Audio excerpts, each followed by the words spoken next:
magnifique petite note de Léo Delille, opéra Lakmé. Ah, magnifique. Allez, c'est l'heure de découvrir, on arrête de pleurer comme ça, de verser sa petite larme, de découvrir une nouvelle exposition. Bonjour Béatrice. Direction le Grand Palais à Paris pour le portrait du peintre tchèque. Alors, j'arrive jamais à dire son nom sans... František Kupka. D'accord. Voilà. On s'habitue. Hein, František Kupka, artiste tchèque, effectivement. Donc... Pionnier de l'abstrait, dit-on.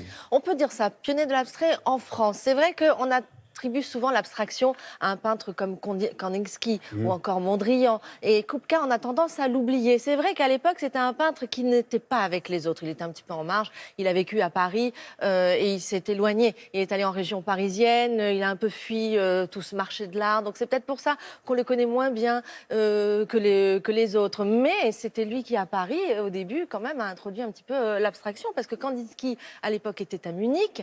Malevich était du côté de Saint-Pétersbourg. Il y avait également Piet Mondrian aussi à Paris, mais qui a fait complètement autre chose. Et lui, il a totalement... Alors, c'est ça qui est génial, c'est de voir comment on passe de la figuration parfaite à l'abstraction parfaite. Et tout ça en si peu de temps. Et donc, l'exposition, qui est une rétrospective de son œuvre, ça faisait très longtemps qu'on n'avait pas vu une rétrospective aussi complète de l'œuvre de Kupka. On voit très bien ce passage, justement, de la figuration à cette abstraction. Une abstraction qui est vraiment... dans l'époque où l'époque va vite, où il y a des machines, où il y a beaucoup de jazz aussi. Donc toutes ces volutes que vous allez voir, c'est la première moitié du XXe siècle. Tout change finalement dans la société. Et vous allez voir en regardant ces tableaux, ces espèces de volutes, ce rondeur, vous allez aussi entendre de la musique. Parce que Kupka, c'est ça aussi. C'est le jazz beaucoup qu'il met dans sa peinture. Donc je vous propose tout de suite de rejoindre le Grand Palais à Paris.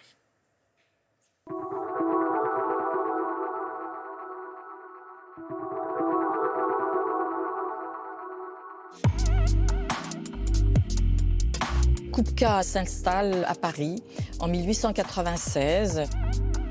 Comme beaucoup d'ailleurs d'autres artistes, comme Picasso, Juan Gris, il va gagner sa vie comme illustrateur de presse.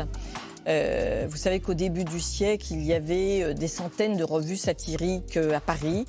Et il va lui-même se ranger du côté des protestataires, des laïcards, dénonçant toutes les religions, quelles qu'elles soient, et dénonçant surtout l'argent, le capitalisme, défendant le monde ouvrier. Parallèlement à sa carrière d'illustrateur, il continue sa carrière de peintre avec au début de grands tableaux figuratifs qui sont déjà remarquables par leur sens non seulement des compositions mais de la couleur. Il met tout de suite l'accent sur la couleur et une couleur de plus en plus libre, des couleurs extrêmement fortes qui font penser bien sûr aux recherches contemporaines d'un Van Dongen et ensuite d'un Matisse ou d'un Derain à la même époque. Vous remarquerez dans ces premiers portraits très colorés la position comme ça latérale de ces figures qui sont redevables aux grandes frises, aux grandes peintures de l'Égypte ancienne.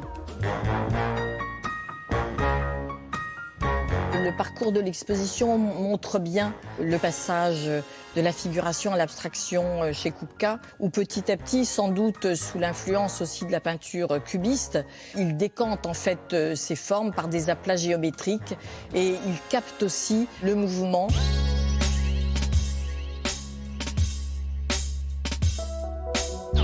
Il est à la fois nourri par cette culture humaniste très riche, mais aussi par son intérêt pour toutes les technologies du monde moderne qui sont en plein boom au tournant du 19e et du 20e siècle. C'est un monde qui découvre la photographie, qui découvre le cinéma, le télescope et aussi le microscope. C'est une véritable transformation du regard que vont connaître les contemporains sans en être toujours conscients évidemment. Et donc c'est une nouvelle conception de l'espace-temps.